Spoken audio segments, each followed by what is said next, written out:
There we go. I think I have everything set up correctly. It's been a hot minute since I've done this. Good day to you all. How have you all been? It's been a little bit. Let's ease our way into things a little bit. Let's see what there is in the game to do. Yep. Cool. Haven't really been able to play too much. What with the fires and the outages and stuff. So I live on the outskirts of Los Angeles, and so the original fires and the windstorms that we had winds over 100 miles an hour out here. So they took down our power, and then they just kept taking down the power like repeatedly. They were hoping that power lines wouldn't fall down and spark new fires and all that badness. So we where we live, there is no cell reception or internet without power, and so without the power, there was no cell. So there was no puzzle quest, or really anything, and so it's very nice to have power again. I will say that much. And then after the major publicized fires that burned down the Palisades and areas in Altadena, there was another really big fire that happened just north of that. And then that's the fire that actually got pretty close to where we live. And so that was the scary one for us. But thankfully, everything turned out okay in the end. But that's why I haven't really been able to post anything. So figured I would give that brief update. Doody. Hi, Chris. How are you? We're going to try this. This isn't my best deck ever, for a lot of reasons. It doesn't have excellent removal in it, but it's just a fun deck. So I'm going to throw this in. I'm actually going to swap up one thing just because I am up against a Grist here, and Grist can eat a bag of monkeys. So let's throw the exile. I'm gonna put coalition victory in here, so I have some exile. Actually, I might use support removal. Let's put the Great Aurora in. Yeah, no, this is very much not Pauper. This is a deck that used to be Pauper, and then it was like my Pauper slot in Nissa, and then I tweaked it. See, they got mixed up. See, this is the Pauper one. The tags mix that up. So yeah, we're actually supposed to get rain again this coming week. So we've actually got a few more days of rain. We live out in the hills, so I'm hoping that the mudslides aren't an issue for us. They haven't historically been an issue for us, but you know, anything's possible.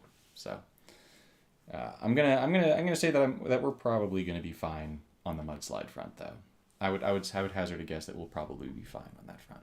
I played that one just in the hopes that maybe it would have popped the clue token, but it did not pop the clue token.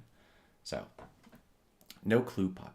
All right, we get another Aurora. So now I'm just loaded on Great Auroras, and I don't need this many of them.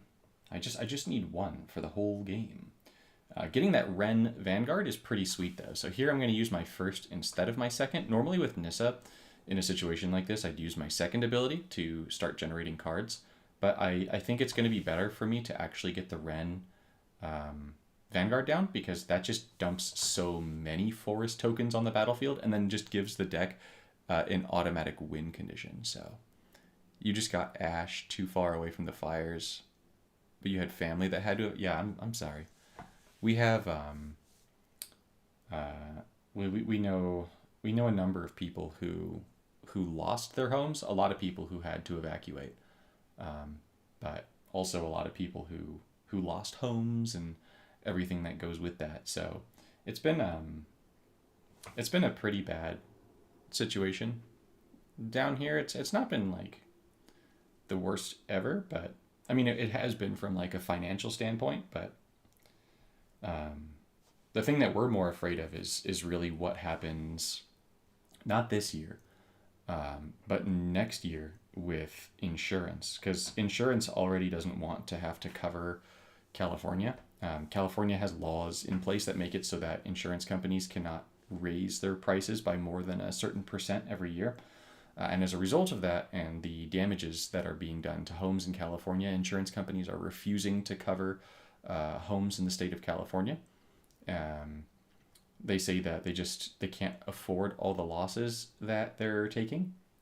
There we go. We got a sandstorm, and so as a result of this, what um, what we're kind of dealing with right now is just let's see, wait, um, this sort of hiatus until next year to see if there's only one insurance company left that insures my neighborhood, and so if that insurance company leaves, then there's no insurance left for us. And then at that point, even though we won't have lost our homes to the fire, then we lose our home to lack of insurance. So we'll see what happens. I'm I'm hoping that things don't go totally butts up, uh, but I feel like you can never like completely rely on that. So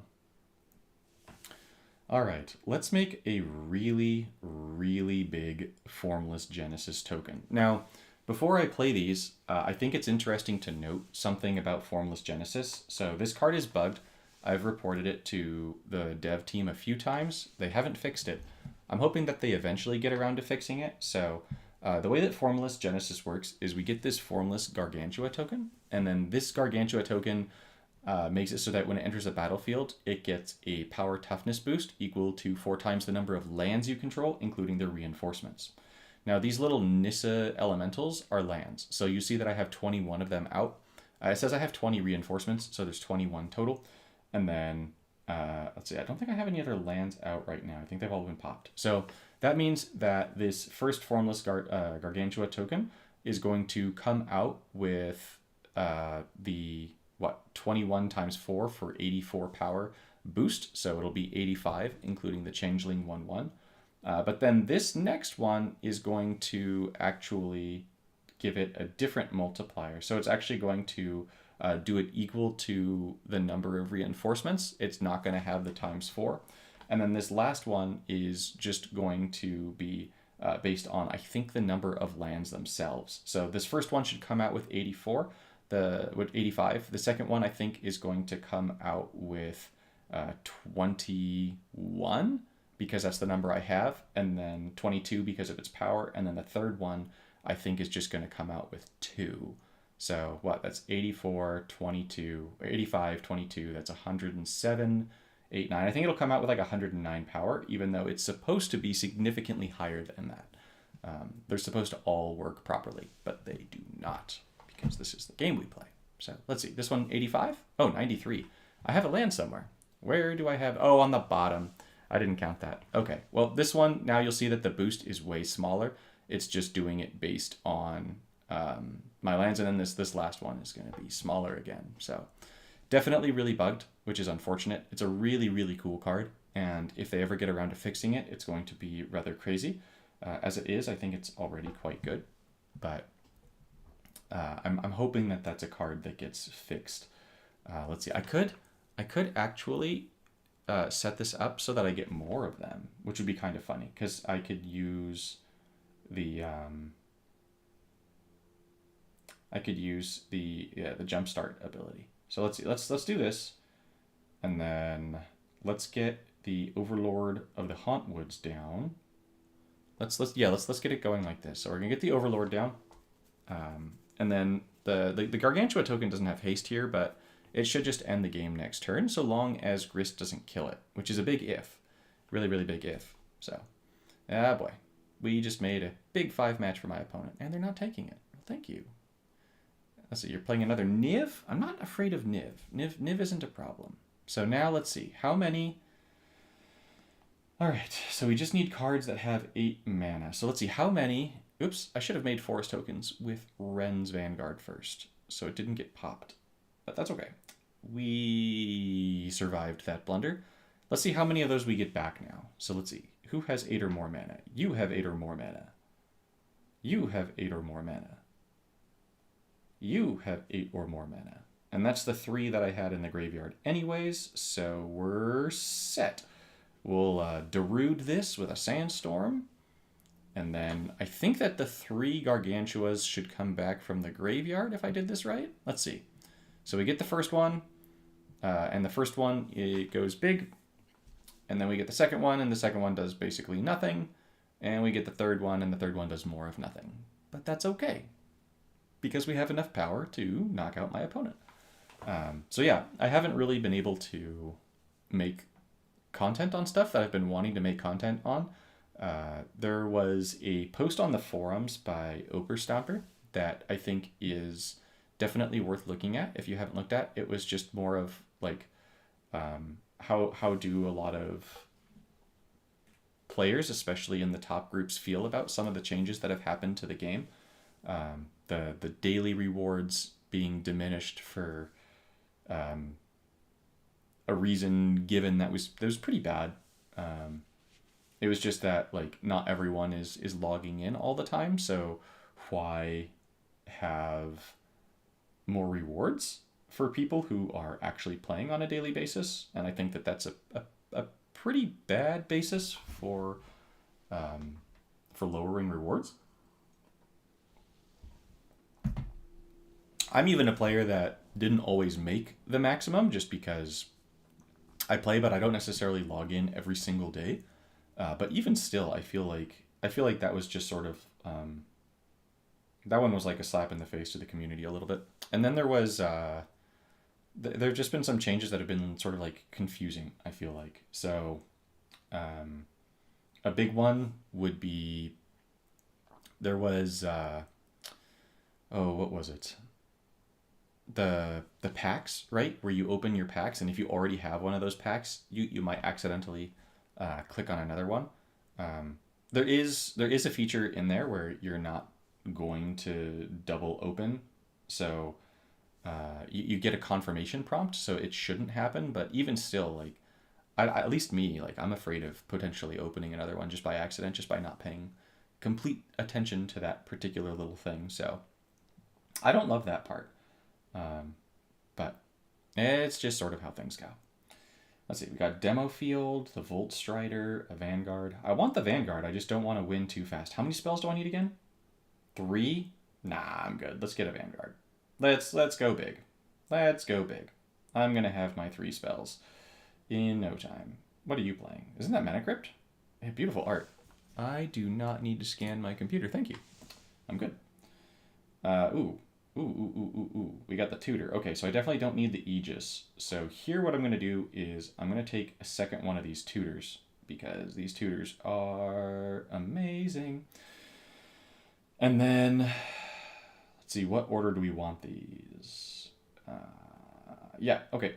This order is fine. I wish that I could put the coalition victory further down, but that's not going to happen. So, yeah, no, it's not going to happen. Let's do it this way, actually. Yeah, let's do it this way, because this will get me 2 Tempt with Discoveries.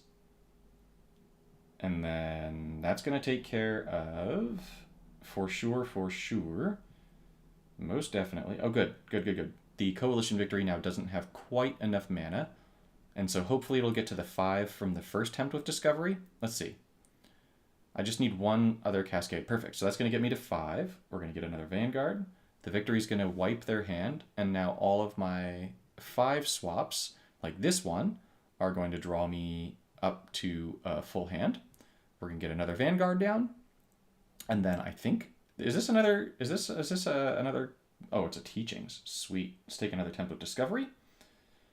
We're going to get a Demo Field, another Vanguard. Titan's Vanguard is crazy, by the way. Hello there, Sergio. It's good to see you. How's it going, man?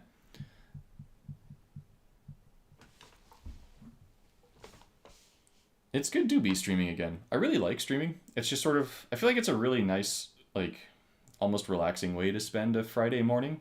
I don't want any of this stuff. Shoot.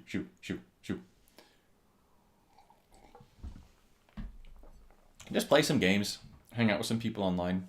You know, generic good stuff. I'm pretty sure I've completed these objectives. Yeah, they're crushed. Okay, so I don't actually need any of this. Let's freeze that down.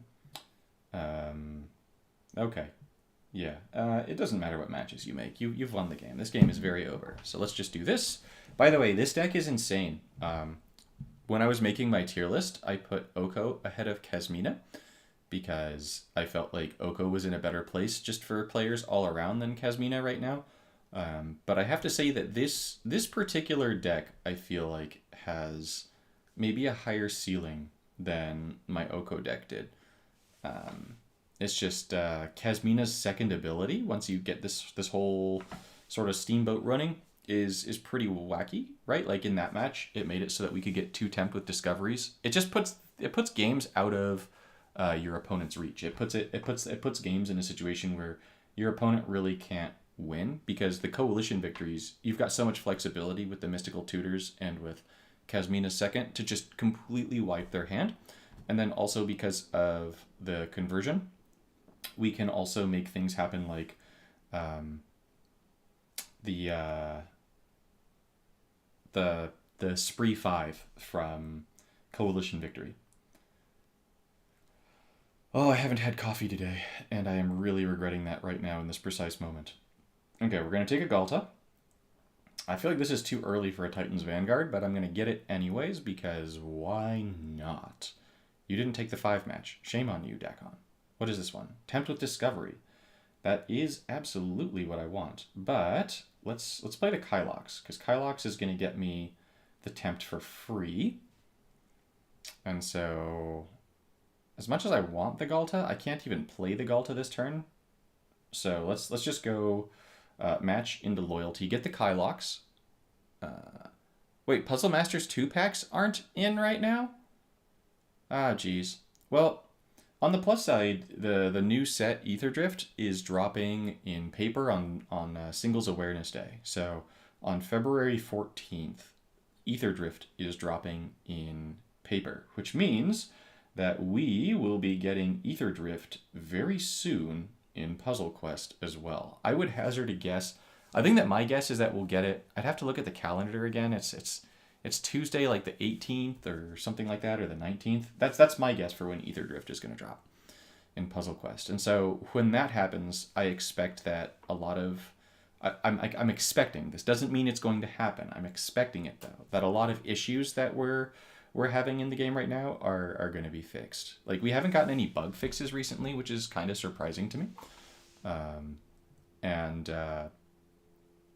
It's been a little while now, right? Like, it's been a solid while since we've seen anything from the developers, and so I'm personally guessing this isn't true necessarily, but I'm guessing that they're just working on making sure that Ether Drift comes out on time.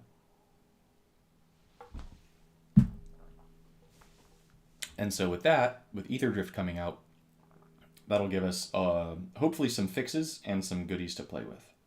So obviously, I'd hope that they would fix the game as issues came up, as opposed to just when a new set comes out. But I'm interested to see what this year looks like. Like, have you guys been following the Magic drops? Like, just how they're looking for the year, just for paper? Because we've got all these sets that are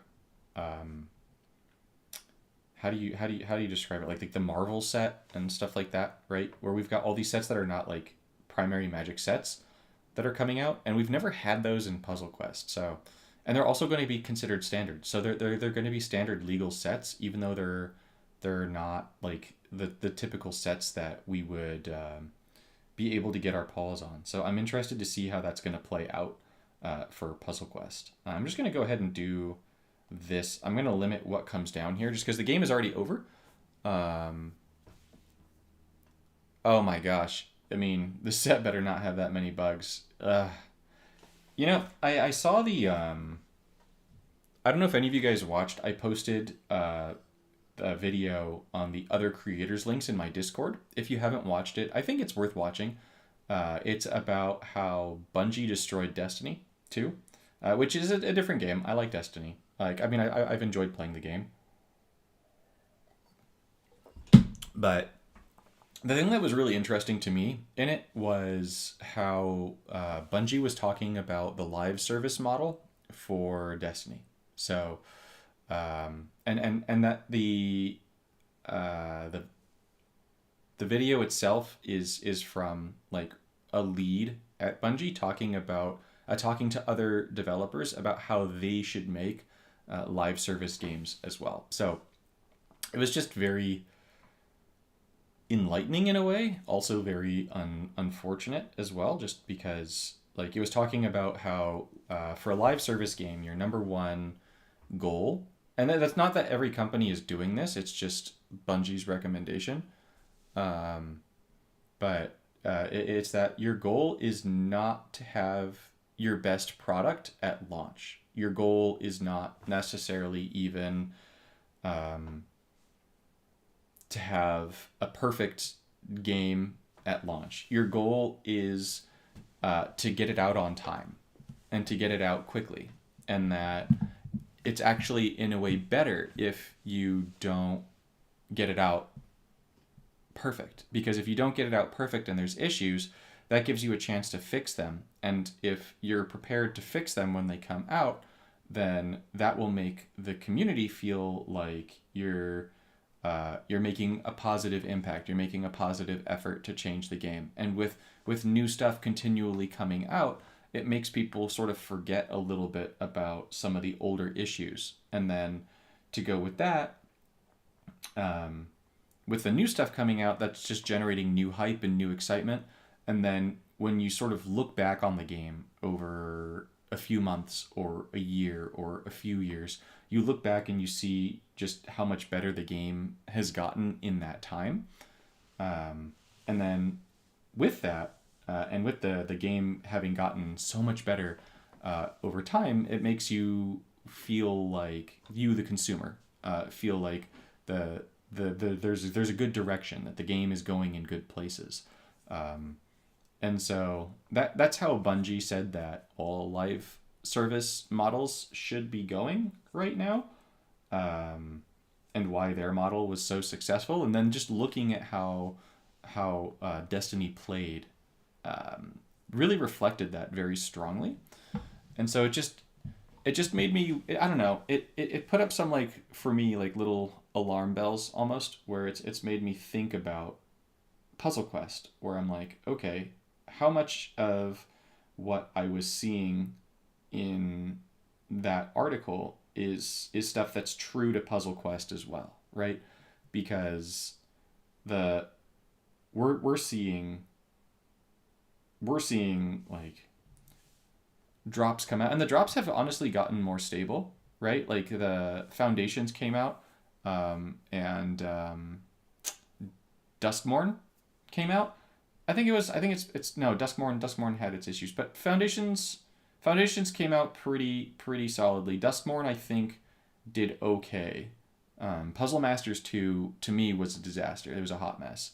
And so it's just, I feel like things have been smoother at launch, and so I'm hopeful that we'll continue to see smoother at launch, but I also still feel like, I don't know. I feel like Puzzle Quest is maybe mirroring that Destiny sentiment a little bit too closely for comfort right now, where we're seeing things coming out closer and closer. Oops, that's not what I meant to do.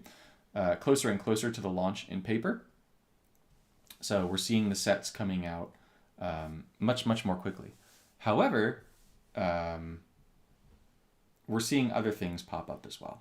So the issues at launch have been better, but it's one of those things where, like, I just said what I said, but now I'm looking back on the game and I'm like, oh yeah, it's gotten so much better, and I'm like, oh, wait a minute. So I don't know. I want to be an optimist.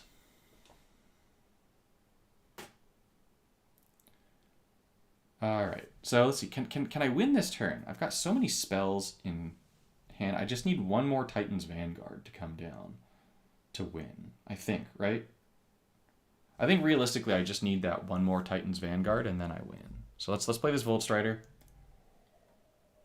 Mm-hmm. Yeah, I just need the Vanguard to come down and then I win. Looking at paper magic cards is like me trying to read Italian. Like, I kind of get the gist of what's going on, but I couldn't tell you what most of the individual words mean. Oh, man. Can you actually speak any Italian, Sergio? I've been doing Duolingo lately when I've had internet and working on my Japanese, and I've noticed that my Japanese has been getting a lot better in the little short window that I've been doing the Duolingo, which is cool. It's a fun app. Excuse me. I like it. I think I need to move over to Aminatou. You know what? I've been playing a lot of Kazmina. Can I switch to my Aminatou deck? For this node? I cannot switch. Phooey. Alright. You know what? I'm going to play the last match with this Kazmina deck, and then I'm going to swap to Aminatou on a different thing. Just, I want to make sure that I'm getting all of my nodes objectives done. And so, yeah. You'll notice that my head is a little bit more scattered than usual. I'm losing track of things as I'm saying them a little bit. I had a pretty bad migraine last night, and then I've had like sort of rollover vestiges of it today. So I was actually going to cancel the stream just because I was like, ooh, I might still have like low grade migraine, but it's been so long since I've been able to go on and just make any form of content that I was like, no, migraine or not, you're doing this, buddy. So just if I seem a little bit more scattered, that's what's going on. All right, we're going to go for Atraxa. Atraxa is going to generate us cards, and cards are win. We're going to take a coalition victory here because if we can make that happen, no, we cannot. Okay, that's unfortunate. Yes, we can. Let's get a free coalition victory off. I only need 8 mana for this one, right? Let's lock that one down. So I just need a green match or a blue match.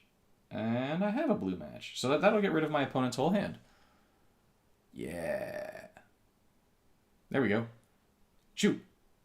By the way, Coalition Victory will hopefully go for sale like at some point in the future. I really hope so, at least. It's an incredible card that's very much worth having. All right, let's Mentor's Guidance here to get another... I've already got everything. Okay. Well, to get another Mystical Teachings, because with the other Mystical Teachings, hopefully we get a Template Discovery. So let's get a Template Discovery over here. And then with Attempts, I'm hoping that I pull some Titan's Vanguards. So this should draw me out. Yep. Cool. We got a Vanguard. We got another Template Discovery. This is perfect. We're going to get another Template Discovery, because I think I still have a Coalition Victory in my hand to get rid of my opponent's creature. Yes, we do. And then this is going to work out nicely. It's going to draw some more cards. It's filled up my other Template Discovery.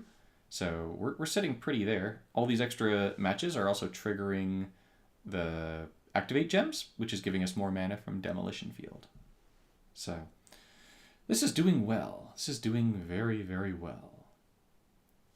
So I don't think I win this turn. I would need way too many Titan's Vanguards, but I probably win next turn.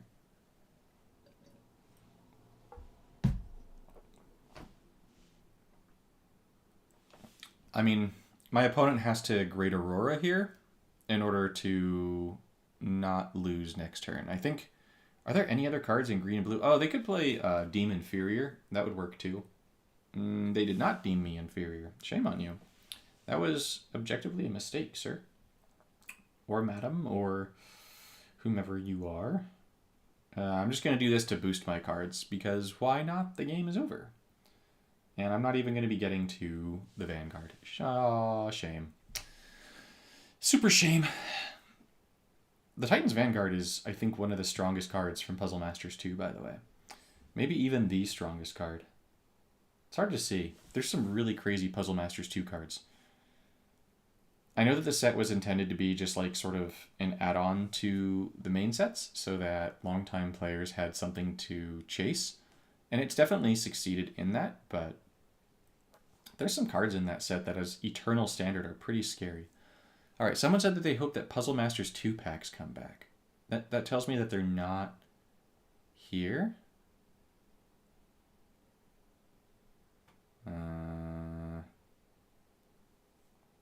Huh. They are not. Well, that's interesting. Huh.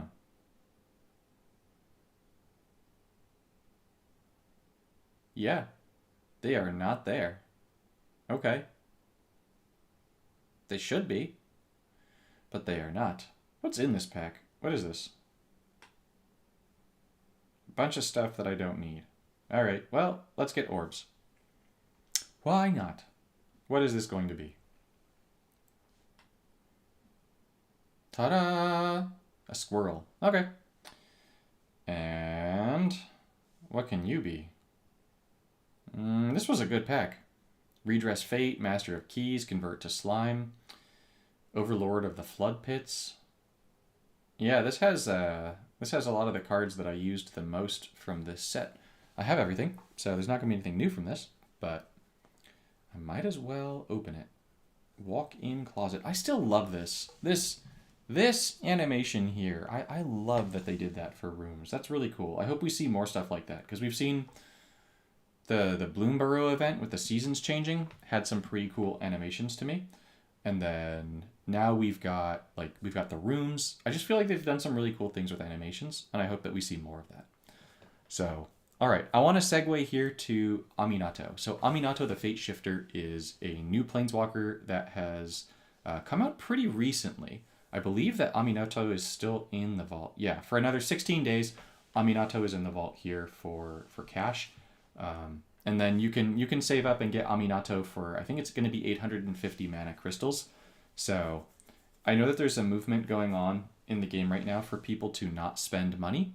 And so if you're one of those people, I would definitely recommend making sure that you have 850 mana crystals saved up for sometime in the future when Aminatou comes out in the vault for crystals, because this planeswalker is bonkers for standard and legacy. I think this is the best planeswalker in the game in legacy, and in standard I think it's up there. I think it can compare very favorably with Dakon and Grist for best planeswalker in standard in the game. So Aminatou has the 4/4/3 spread of mana bonuses. So tricolor walkers typically either have a 4/4/3 spread like Aminatou, where two of the colors are going to be +4 and one of the colors is +3.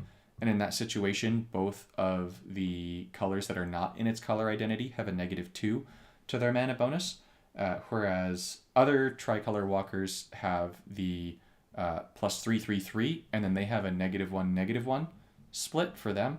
And then there's Tamiyo, which is different. And Tamiyo has like 3/2/2 and then 0/0. But Aminatou's 4/4/3 is really solid. It's going to mean that you're going to be able to get a little bit more mana on your matches. The health pool in Aminatou at 129 is very reasonable. And then the abilities for Aminatou are all excellent. They are all S tier abilities. So the first ability is going to make a copy of the top card of your deck in your hand, and then you're going to draw 3 more cards. The 3 cards are going to draw that top card, so you're going to get 2 copies of the top card. And then one of your mana bonuses is randomly going to be increased by the total base mana cost of the cards that you've drawn, which is just going to be 15 every time. So one of these mana bonuses at random is going to get boosted by 15. So the -2s are going to get boosted to 13, and then the +4s are going to get boosted to 19, and the +3 will get boosted to 18. It's not all of them, it's just one of them, and it's just until end of turn. But nonetheless, it makes it so that you're going to draw a whole bunch of cards, and then you can almost definitely play one of those cards for sure, because your mana bonus is going to be so high. The second ability is going to exile cards from your opponent's library, exile cards from your library, but more importantly is going to exile 2 opposing cards at random, including vanguards. So at 12 loyalty, you're going to be exiling 2 opposing cards. You're going to get rid of supports, you're going to get rid of creatures, you're going to get rid of vanguards. This removal ability can get rid of anything. I think it compares very favorably to Dakon's second, which is going to exile something. That one just exiles 1, but this one exiles 2. Something that I like about Dakons a little bit better is you can exile your own stuff in case you have advanced a little bit too quickly, whereas Aminatou only gets rid of the opponent's stuff. But I think that Aminatou more than makes up for that by having the ability be cheaper, A, and B, it gets rid of two things instead of one thing. And it can get rid of supports. So that's really, really nice. It can falter against Dakon's second also, notably, if your opponent is playing something that makes a lot of gold or things like that. So just a bunch of simple tokens are coming out, and then the exiling two cards at random can target those. And so the more cards they have down, the less likely you're going to get maybe the card that you want to get rid of. But with black, blue, and white, you hopefully have enough removal in your deck that you're limiting what your opponent's going to have down on the battlefield anyways. And then finally, the third ability is going to take all the cards from your exile and just put them into play under your control. And then your opponent's going to lose life equal to the number of cards you control, including reinforcements. So you can either play a deck that's going to make a whole bunch of tokens and then use the third and just sort of kill your opponent outright in game life. Or more reasonably, just throughout the flow of a game, you're going to exile cards from your hand that you don't need. And you might even be playing with cards that are going to exile cards from your library. And then the third ability is just this massive bomb of an ability that's going to get you a whole bunch of free cards and then ping your opponent. In the live version of the game, it does not bring spells back. In my original testing of Aminatou, I noticed that it was bringing spells back from exile as well. So I reported that, and then they fixed it before Aminatou came out. The spell days of that third ability were hilarious, and I'm really glad it doesn't work that way anymore. Because I was a little bit too strong. Actually, I don't know that I'm glad about that. It was cool. Whatever. It never gives me a bonus to the color with a match on the board. That's unfortunate. So the loyalty abilities at 6, 12, and 18, they're all very reasonably costed. And so Aminatou has a very good health pool. It has an excellently costed S to S plus tier first ability, an excellently costed S to S plus tier second ability, and an excellently costed S to S plus tier third ability with very solid mana splits. So Aminatou has got it going on. Furthermore, if we look at the deck constraints for Aminatou, we've got 6 as a maximum for spells, 7 for a maximum for supports. That's pretty good. It means that you can run pretty much any deck that you want. You're not going to be able to run just like a spell-heavy loop deck. So that is something worth noting for you loopers. But if you're a looper, you're probably running like Rawl or Dak or something like that instead. So in Standard, I really enjoyed playing this deck. It's just a silly deck. There's a lot of different ways that you can go with Aminatou. But I really like the idea of, with really any blue or black deck, having mystical teachings and 2 spells. One spell being some kind of removal and another spell being some kind of conversion. That's really what I like, or card generation of some sort. So here I'm running mystical teachings with Golden Wish to get my loyalty and to get my artifacts and goodies, and then convert to slime as my removal. You'll see that I'm running Loot, the key to everything. Loot's pretty cool with Aminatou because Loot is going to exile the top 10 cards from your library. And especially in this deck where we're looking to get Golden Wish going, which means that we're going to be getting our third going, any permanents that Loot is going to exile with the exiling 10 are going to come back with the third ability. I've got Atraxa to get more goodies just because we like generating cards. And then I've got Gitrog, Ravenous Ride, just to make sure that I'm drawing more cards. I've run a number of different versions of this deck where I've taken Gitrog out of the deck. I do really like Gitrog with Assimilation Aegis. I feel like that's a pretty cool pairing right there. So there's a lot of different ways you can go. And then the Legacy deck I'm going to showcase is this deck right over here. And I think that this is probably the second best deck in Legacy right now. I think that the best deck in Legacy is actually a Narset deck. I think Narset has the best deck in Legacy. But Narset is only the best because of her colors, not because of her abilities. So I think that the Aminatou's abilities are way, way better. So I think as we slowly get more cards added to the game, I think that Aminatou could potentially become better in Legacy, but we'll see. As a Planeswalker, just like as a well-rounded Planeswalker though, right, for events and all that, I do think that Aminatou is the best. So we're going to start with Legacy. This is your typical Omniscience build. And And so what the goal here is obviously going to be to get Omniscience down as quickly as possible. And Aminatou is going to enable that by just spamming the first. So in Legacy, you really just want to be using the first ability. And oh, goodness gracious, that's a start. Blue is a 7, right? No, blue is a 6. Black and white are 7s. So I don't actually have a 7 here. Since I only have 6s here, I'm going to go for Omni instead of Idyllic Tutor. And I'm not going to actively play any of them here, in case you're wondering, just because I want to have a little bit more time to get something ideally that draws me cards. I don't have anything that draws me cards, and so I don't want to play all my Omnis and then just have my opponent destroy it right away. So here we're going to double Omni, and then I actually can't do Idyllic Tutor with a Behold the Beyond, so I'm going to let that go. And then I don't actually have any matches in my own colors, so here the best play is actually going to be to take Loyalty so that we can get to Aminatou's first to increase our mana bonuses. So here I'm doing great. Let's get rid of Behold the Beyond, actually, since I have Kozilek. I got Idyllic Tutor, which is going to turn into another Omniscience. I don't think I'm going to need that. I might, but we'll see. Let's use my first. What do I get? I get a double deploy. Well, that's disgusting. Okay. That should be good for a game, right? Let's put these guys first, actually. Let's put Emrakul and Kozilek first, because I should be getting a Decimator from that. And then blue is the positive bonus. Cool. How much mana am I going to get?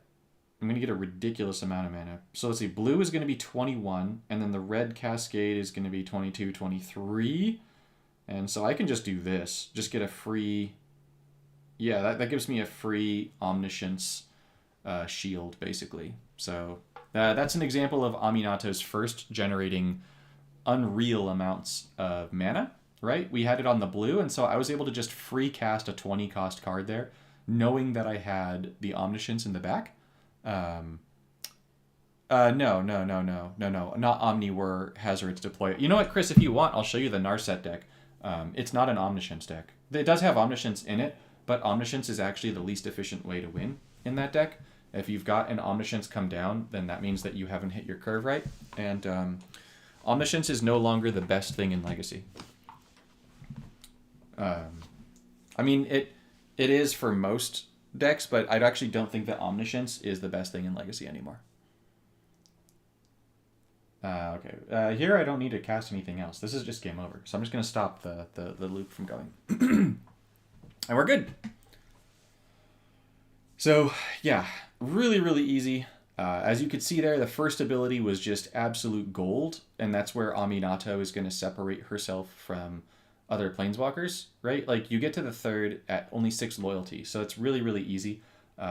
The gem spread wasn't really favorable for Aminatou at the beginning, right? I had that starting blue match, and then there just wasn't anything else really in my colors. So I went loyalty, and then that really rewarded me because that got me to my 6.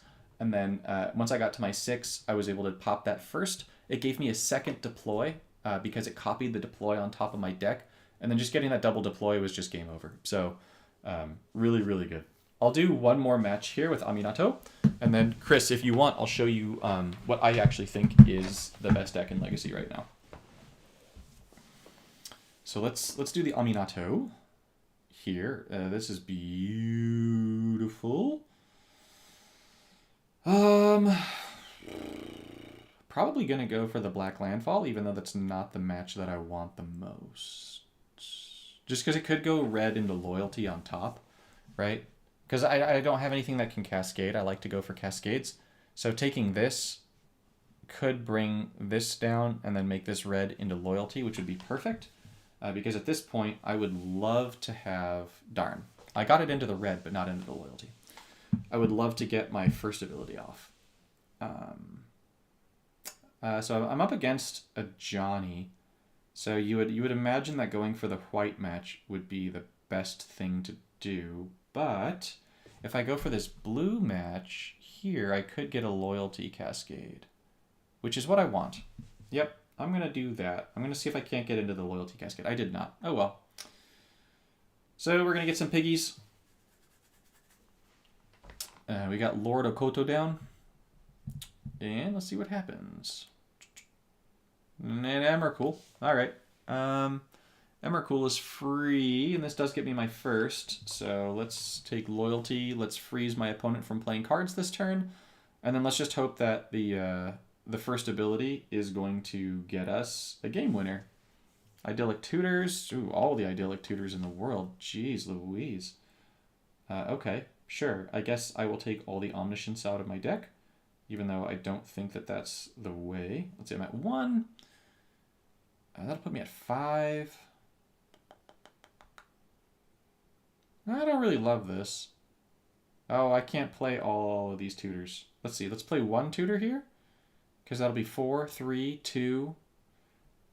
Let's do this so that I've got my first again, and then let's see. This should put Omniscience back with enough shields to be fine, and I've got a Ruinous Ultimatum in my hand in case my opponent plays anything nasty. Oh no, I can just use. Oh, I can't use my first again because I've already used it. Let's save these tutors. Actually, you know, I'll use 1 tutor and then save a tutor, just in case my opponent wipes my board. So let's play a tutor and save a tutor. You're an athlete boy. Yeah, you're taking my pig. Alright. Well, that doesn't matter. I'm going to do this. That's going to get me way too many Ruinous Ultimatums. Don't need. Just 1 is fine. Let's do the Idyllic Tutor first, just because that's going to guarantee that I've got more Omni Shields for this. We're going to Ruinous Ultimatum my opponent's side. We're going to get a Kozilek, and now I just need 1 more Lord Okoto, and I'm good. The Deploy might give it to me. There it is. Cool. I'm going to say no to everything since this is game over anyways, so I don't need to actually cast anything else. Yeah, there's Lord Okoto. And we're good. In the event that you're wondering why I keep calling this pig Lord Okoto, if you've ever seen the movie Princess Mononoke, Lord Okoto is the pig god, and when it becomes a demon, it gets all these nasty tendrils and stuff. Reminds me quite a lot of Decimator. Alright, so the best deck in Legacy is a Narset deck. Narset has the best deck in Legacy. I actually don't think that Omniscience is the way in Legacy anymore. What I think is the way in Legacy, if you'll recall, in Standard, I said that in any blue or black deck, what I do is I run Mystical Teachings with 2 spells. And so those 2 spells in Standard are going to be Removal and Conversion, something like that, card generation. In Legacy, the way to go is you run Mystical Teachings with Hazoret's Undying Fury and deploy the Gatewatch. And so with this, you basically just get however much power and creatures you want, and you end the game. Omniscience costs 17 mana. Whir of Invention costs 11 mana. So it's a bit harder to get to than the 9 mana that you need for Mystical Teachings. Furthermore, an Omniscience loop can fail. There's ways that an Omniscience loop doesn't actually kill the turn that it goes off, whereas with this loop, you absolutely do. It's game over no matter what, as soon as you get the Mystical Teachings off. What game is this, Daniel? This is Magic the Gathering Puzzle Quest. So it's a gem match version of Magic the Gathering. It's very fun. So Mystical Teachings with Hazoret's Undying Fury and Deploy is the way. Everything else in the deck is just designed to make Mystical Teachings or Hazoret's happen more often. So I've got Velomachus. Velomachus has haste, and so if we don't have Mystical Teachings, Velomachus is going to drop down and immediately get us the Mystical Teachings, and it's going to get it with all but 1 mana, which means that you're basically going to guaranteed cast it. I've got Mox Ruby in here to just auto-cast Hazoret's in the event that I get stuck with Hazoret's. I've got Mana Crypt, which is also going to cast Hazoret's or whatever it is that I need, or if I get stuck with, say, Pyromancer's Goggles or what have you, I'm fine. And then this deck has the highest likelihood of a turn 1 win of any deck that I've ever played. So In Legacy especially, where there's just so much shenanigan nonsense, you want to win on turn 1. So let's see what we get here. Emrakul, deploy. So this is an absolutely terrible starting hand. This is actually like the worst that starting hand gets. So here what I'm going to do is I'm going to go for Pyromancers first. Pyromancers is absolutely the way that we want to go. And so let's see. Here I'm actually going to go ahead and start building up loyalty as well. So let's start building up loyalty. Loyalty is our friend. Let's see. We had a really good starting swap that's going to get us a Pyromancer's Goggles. That's fair and balanced. So let's go with blue into green. So we got the Pyromancer down, and so now I just need really any activate gem that this generates me this turn, which I have. Cool. So this, I'm guessing, this is just guesswork here, but I'm guessing that that's just going to be a free card. So let's drop that. There is a Hazoret's, unfortunate, but fine. I'm going to win anyways. Let's do it this way. Let's see. This should be game over, right? I mean, there's a 33% chance, but it should be. Or sorry, 66% chance. Yeah, game over. Hazoret's. And then now here, here's where you need to be able to do a little bit of numbers. My opponent has 118 health. So what I can do is now every mystical teachings that I get, I'm going to just turn into deploy because I know that I've already won the game. If my opponent has a higher health total, you just fetch one more Hazoret's and you just keep the loop going. And that's all there is to it. So here I'm just going to get deploys because I know that I've got enough to defeat my opponent. My opponent has 118 health.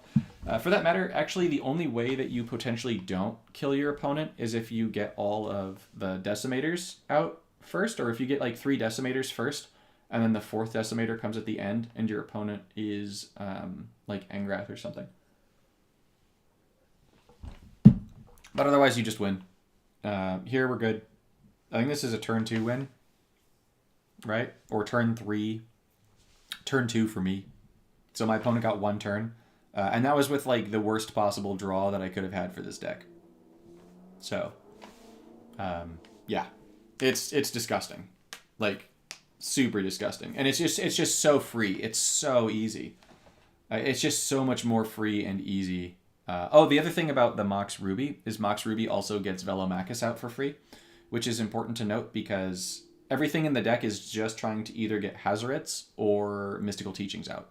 Right, you get Hazoret's or Mystical Teachings out, and then it's game over. Jose, I've run up against Jose a bunch of times. You're a long-time player. This is probably a pretty scary deck. All right, well, let's see how this goes.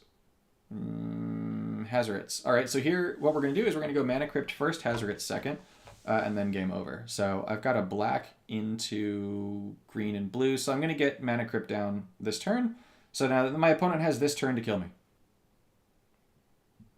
And if they don't, I win. Basically. They did not. So, I just throw this all away. And it's game over. Why not Bic? Because Guff's... So, good question. Guff's first... Guff's first costs 10 loyalty, which is prohibitively high. And so, if you're going to get to 10... you might as well just get to 12, which is Narset's. And then with Narset's, in that situation, you're getting hosed in one way or other. And so then you can just use the 3rd to discard, say, Pyromancer's Goggles or Omniscience, and generate 21 or 17 mana, and then draw 3 cards instead of fetching 1, and then give mana as well. So you're going to be able to make yourself sit pretty. So here you'll notice I'm just fetching deploys instead of fetching Hazoret's because I know that I'm going to draw into my decimators here, and it's going to be game over. So I just know that mathematically it's game over. And really, any game where you get a turn 1 Mystical Teachings in your hand, I feel like it's pretty easy to get like a lot of double matches or cascades or things like that just for your first match. And so just any game with Mystical Teachings in your starting hand is just game over, right? And you've got, what, like a 30 percent chance of having Mystical Teachings in your starting hand. So you just automatically win turn 1, basically. 30% of the time. Not including the fact that you might wind up getting something else. There's other ways to increase that, but yeah. So anyways, that's the Narset deck, right? It's really disgusting. Really, really disgusting.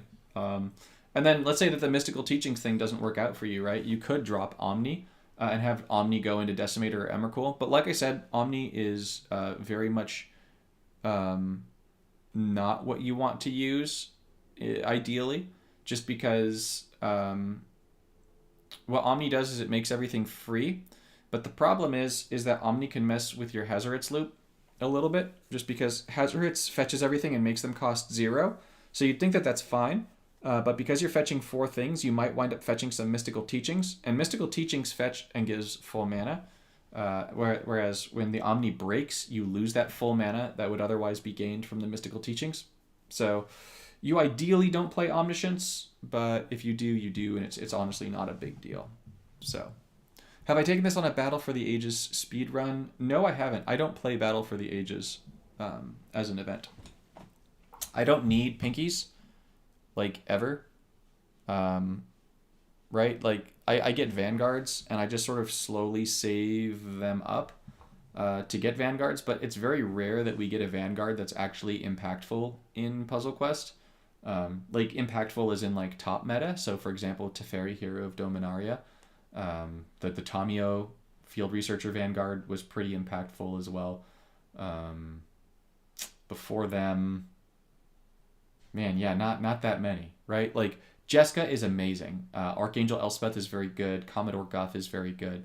And they're all very good because of Commodore Guff, the Planeswalker, as well. But I just feel like at the moment, most sets Vanguards are all garbage. Like, they come out and then it's like, why would I get these? These stink. And so I don't need Pinkies, and so as a result, I don't play Battle for the Ages. I do actually want the Battle for the Ages cards, but at this point, the Mana Crystal sink for me to get into it, because I stopped playing a lot of Puzzle Quest for a while. I stopped playing for... Like, I mean, I played, but, like, I wasn't, like, really strongly playing for a few sets. And so as a result, I wound up missing some ridiculous number of cards that got thrown into Battle for the Ages card pool. And so I'd have to play it so many times to get those exclusives. You do have to play it for the exclusives. I don't know that there's ever going to be a way to get those exclusives except for playing the event.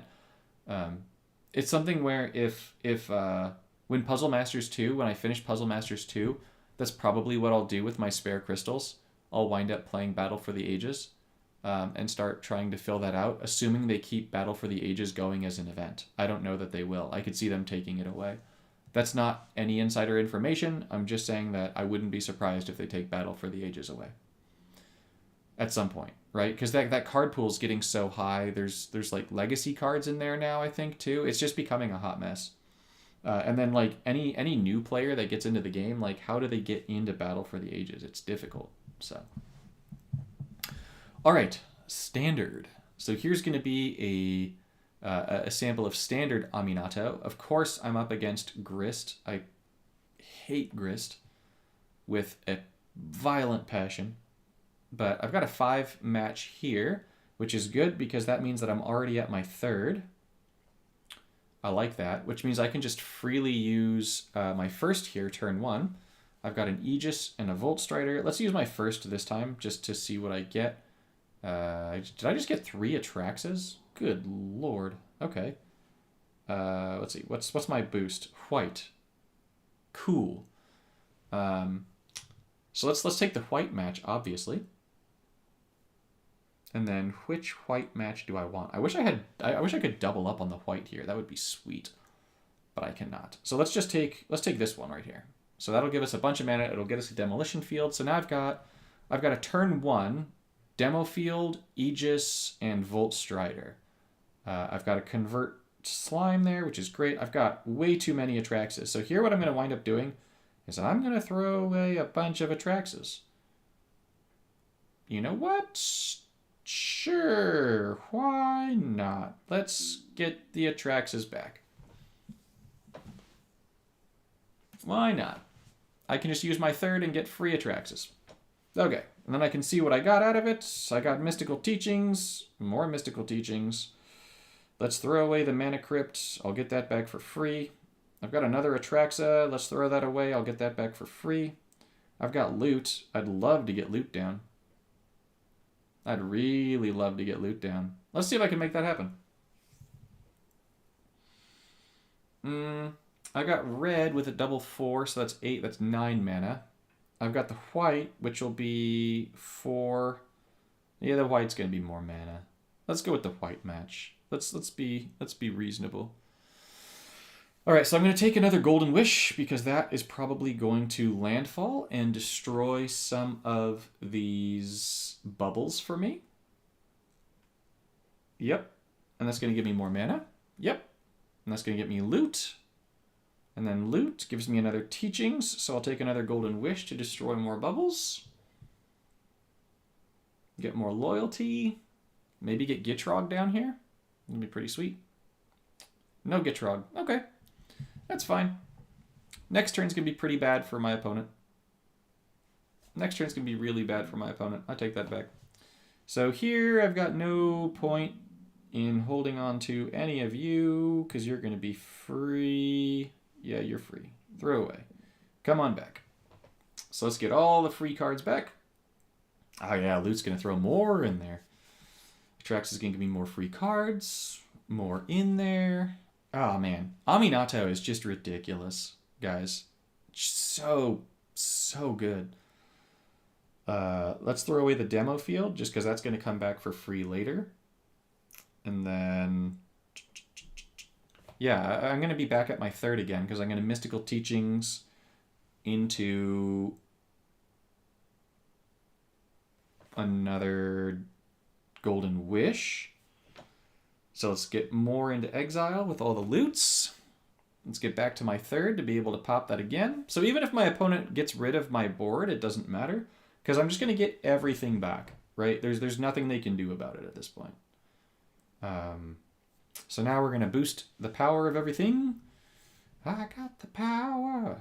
All right. Yep. Just for fun, why not? Let's draw some cards. Have more stuff to throw away. And boom. There we go. Goodbye, Grist.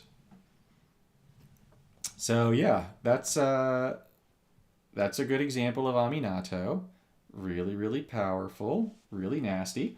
I wound up changing this deck up. I wonder what I did to change it up, though. I made another version of it that I really liked. And now I'm forgetting what that version is that I really liked. Oh, there is a really cool version with the Rotmouth Rattlesnake. What if I do that? Hold on. What if I go... where are you? I'm going to pull out Gitrog here. And I'm going to play the Rattlesnake. The Rattlesnake is really funny here. Okay, fine. Rottenmouth? There you are. The Rottenmouth Viper has, when it enters the battlefield, it levels up and does damage. And so with Aminatou's third, you can, if you get enough Rottenmouth Vipers into your exile, you just splatter your opponent. Like, in terrible, terrible ways. So, it's wonderful to play with. It's really fun. Really, really fun. Actually, I think that almost all the decks that I've been playing with Aminatou are really fun. I will say, though, that the first few decks that I played with Aminatou, I wasn't entirely sold on. But that's just because I didn't make the best decks that I've ever made. But now that I've had a chance to just sort of tinker more with Aminatou, I'm very much on board with Aminatou. Oof, my tummy. I am hungry, it seems. This makes sense. All right, so let's just get to our third and our first. Just get a bunch of loyalty here so we can just make the dream work and just get all of our essential things down. Oh, I got a Viper. I got 2 Vipers. Yes. You know what? Let's make them free. All of you, free. Yes, please. Boom. Boom. We'll get some more stuff. And then let's use this. Get some loyalty. I'll probably wind up using my first next. just to generate more cards, because why not? Actually, I don't need any mana, so let's just get loyalty. Let's just get loyalty. Oh, yeah? I can try it with that deck. I haven't tried her with that deck yet, actually. Oh, I got another Viper. Ooh, I do like that. Oh, and I got a loot as well. I like all of this. I actually don't want to convert to slime. Actually, you know what? Do I? Just in case my opponent is going to be a jerk and play Ghalta, I'm gonna keep this the way it is. So let's see. Let's pop this. You know what? I'll use my first. Why not? Oh man, I just got double golden wish out of that. Ooh hoo hoo. Yes, please. I'll take the free golden wish. Sure. And then loot. And then golden wish. And I don't need this demo field. And I don't need this Atraxa. Honestly, I don't need really any of this. I do want the loot to come down, though. Let's see. This should mana field and give me full mana. Yeah. Cool. Oh, this is so broken, guys. All right, so we're going to get loot. We're going to throw some more things into exile. We got the Aegis. Our Serpent is going to be heading for more now. Kapow. And then now we just use the third. Okay, so it's Zagana. It wasn't going to be a Ghalta. I like that my opponent's trying out a fun deck. I like that they're trying out a fun deck. All right, let's get rid of these. Just in case there's a Atraxa coming up, let's just throw all that away. Yeah, there she is. More loots. There's got to be more, right? Yeah, okay, another Atraxa, a Demolition Field, more Atraxa, a Viper, another loot, another Demo Field, more Demo Fields, and do I have any more Vipers? I do. Cool. Let's just win the game with a Viper here, shall we? Because any Viper just wins the game. Right? It just drops down. It wins the game. So this gives me my Viper. And the win. Ah, so nasty. This Viper is going to now ping my opponent, and that's game over. So that's really fun. You know, with the Overlord Master of Keys redress deck, if I have a way of exiling my graveyard, that would be pretty nasty, right? Because you just throw all the things in your graveyard, and then you exile things, and then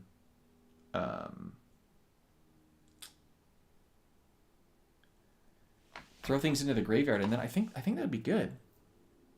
Because then you could just get all of them back for free. So, thank you, Artemis. It has been a long time. It's been a long time. The fires were really bad. My house was the next evacuation zone. So the fire was moving, right? Like, let's say that, no, I don't really have a good thing to use as a map. I'm trying to fix one of my kids' toys. I won't use that as a map. Whatever. If my hand's the map, the fires were up here. And my house is down here. And so the fire was moving with the wind down like this. Right? It was down to my house, right? So then the camera, I'm looking at the camera, shame on me, right? So if I live down here, the fires were blowing it like this. So this got evacuated, this got evacuated, this got evacuated. And so we were on standby for evacuation over here. But yeah. But the black rare doesn't exile your own graveyard, does it? Doesn't it only exile your opponent's graveyard?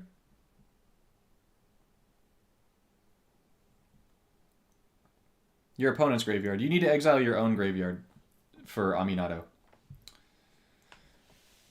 Oh, there's a deck that I've been really wanting to showcase. Yes. I'm moving on from Aminatou right now for a little bit. Aminatou is crazy. I know that I haven't shown any Pauper things. If there's anybody here who's like a newer player that wants to see Pauper Aminatou, just tell me. Or like less rare cards with Aminatou, and I'm happy to do that.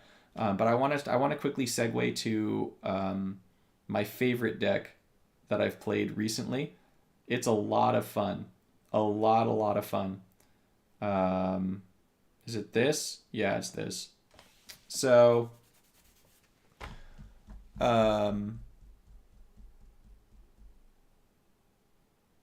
all right, yeah, I've got to showcase this. So there's a card that I don't know if it's still there. Let me check and see if it's still there. I'm not saying that you need to buy this card, right? This is not me saying you have to. Yeah, doubling season. It's based on doubling season, right? Doubling season's in the vault right now. It's $20. It'll come out of the vault, and you can get it through crafting and stuff later.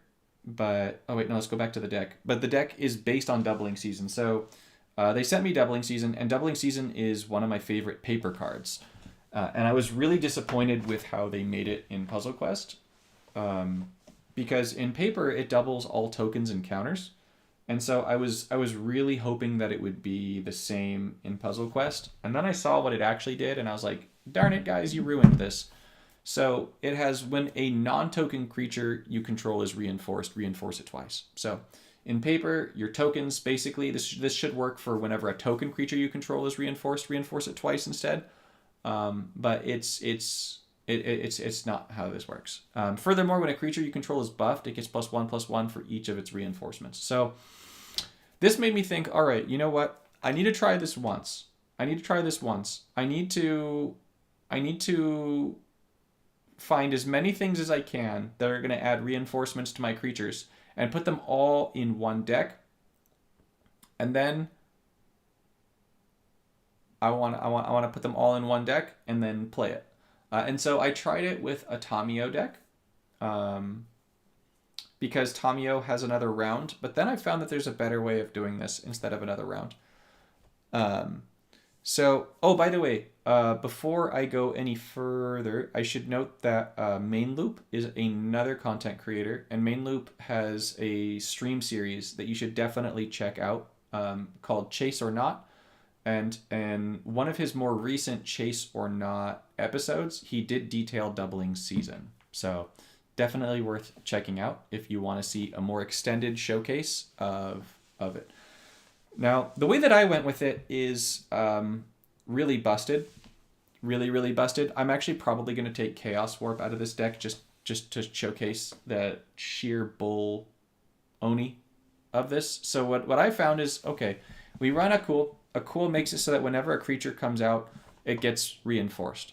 So now it's going to come out, it's going to reinforce, it's going to double the reinforce because of doubling season, and if you play another copy of that creature, it's going to double, and then it's going to get doubled by a cool, and then double again. So it just has this crazy like chain effect. And then I've got Fangs of Colonia. Fangs of Colonia. Hey, Roy. Thanks for joining me today. Fangs of Colonia is going to reinforce each creature you control equal to the number of reinforcements they have. And before it does that, it's also going to reinforce creatures. So it's going to trigger that reinforce twice. And so Fangs with doubling season is going to be pretty nutty silly in pretty amazing ways. And then everything else is sort of built around that theme of the doubling. So we've got Surak in here. Surak is going to make it so that at the beginning of combat, all of my creatures are going to reinforce 3 times. And then I've got Knowledge is Power to just get the reinforcements going even more. So what I'm going to do here is I'm going to play this, but I'm going to swap out... No, thank you. I'm going to swap out this Chaos Warp for the bodies. Oh, no, I'm going to swap out Chaos Warp for my app crashing. That's what I'm going to do. Cool. Love to see it. We're going to go back in. The game didn't want me to play this deck, because the last time I played it, my Galtas, the amount of reinforcements you get is comical. Like, it is actually comical. So let's go back. We're going to swap that out for the Chalk Outline is what I think it's called. We're going to swap it out for Chalk Outline just so that our mystical teachings is a little bit more consistent. I think it's called Chalk, right? Isn't it? Yeah, Chalk Outline. We're going to throw this in to be our removal card. Obviously, if you want to play and have it be more consistent, you're going to use Chaos Warp. You're not going to use Chalk Outline. I'm just doing it to make the biggest boom possible. And hopefully, as part of this, my opponent does not play a Phyrexian Vindicator. Like, if this was a real match, there is a 0% chance that I'd be playing it this way. So here, I'm actually just going to take, I think, the white match, just so that my opponent doesn't have a white match. I don't have all the stuff that I need, although I do very much want... I do very much want the Kylox down. Thank you, Roy. Yeah, it's been a long process. This particular fire season, like, yeah, I don't know. It might have some very long-standing negative effects. I was talking a little bit earlier about how, obviously, like, we still have our home. We didn't lose it. But because of the way that insurance works, it could still be something where, like, we lose our house anyways because of insurance. But fortunately, things are okay for right now, and I'm hoping that they stay okay. So let's see here. Let's get Kylox down, because right now I just need my spells. So I'd really like Attempt with Discovery. My opponent got the green match. That's bad. Or the what's it? White match. Okay, I've got a dinosaur, but that doesn't help me at all. So you shoo. Now let's see. The question here is, do I go for my third? Oh man, Brocon's third takes so long to get to. I could play the Doubling Season just to get it down.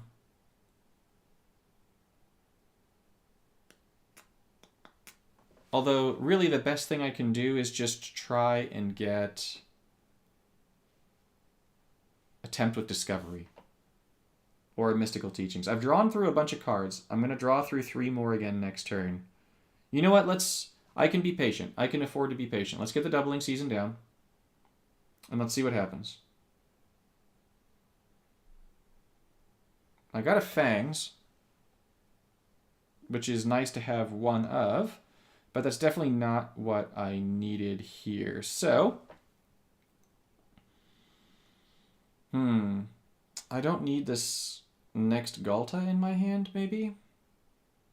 Do I go Loyalty here? Is that the play? I think Loyalty is the play here, right? Although I'm at 10. That put me at 14 out of 21. That's not that high.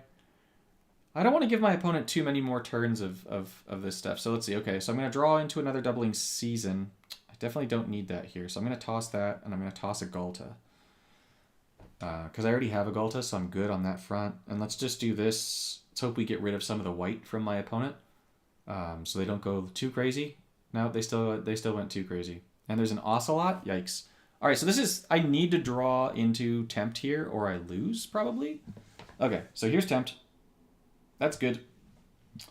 Let's do Tempt into Galta, into Doubling Season. I don't have... Okay, I don't have... This isn't the best ever still, right? Like, this is still bad. You...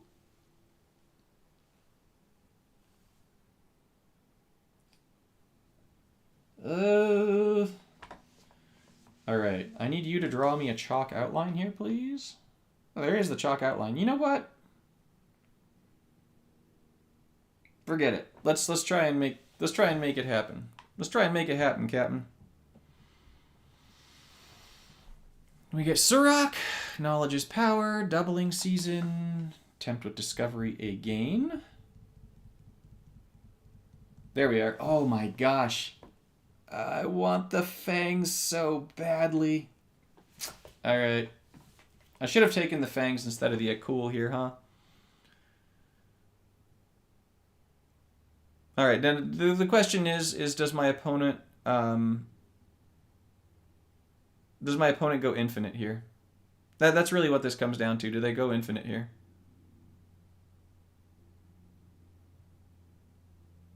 If not, I can showcase something really cool. They do not. Cool. Cool. Yep. I only have one Fangs, though, which is unfortunate. If I had multiple Fangs, this would have been, like... This would have been... Oh, chef's kiss.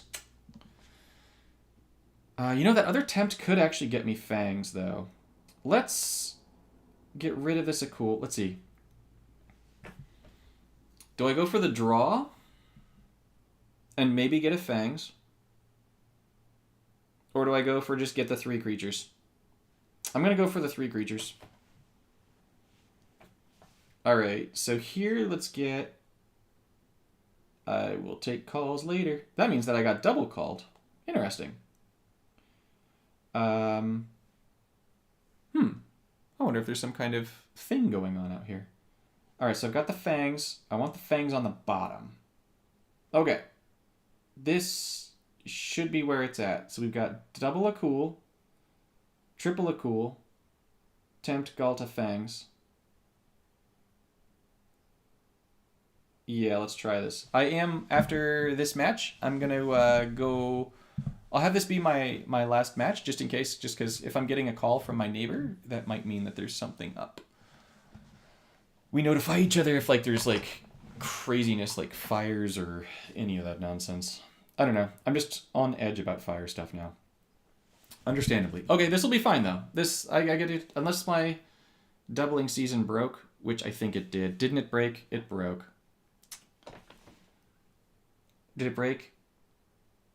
It broke. Doubling season broke. If doubling season didn't break, this would have been legendary. But it broke. Oh well. Alright. Well, I will just have to... I'll have to showcase this a little bit more. In another video. Just because this is just absolutely bonkers. The number of Galtas you can get. If doubling season was going right now, then I'd have so many. But even as it is, look, I've got 100... I got 121 Galtas. I got 62 of these. I got 113 of those. It's pretty amazing. It's really fun. But I want to check and make sure, just because it might be that there's something up with the school or something. So we're pretty close to lunch as well. I've got a bunch more to showcase. This was just sort of like intended to be like about an hour long and just sort of show off Aminatou and some of the other fun new stuff. But yes, there will be more coming. Now that I have power, now that I have electricity, now that I have internet, I have a review video that I should make on Aminatou, not just showcasing her on stream. I want to make that video on the doubling season thing. I want to make a video on Oprah Stomper's post on the forums. I think that's a really important thing to talk about and address. I want to make a sort of like state of the game video, and that's probably just going to be a part of that. There's just a lot of sentiment going around in the community that I think is really important to validate and talk about. And then I've got just all these sort of fun decks. I've got another Fangs deck that I want to showcase using Puzzle Masters Nissa.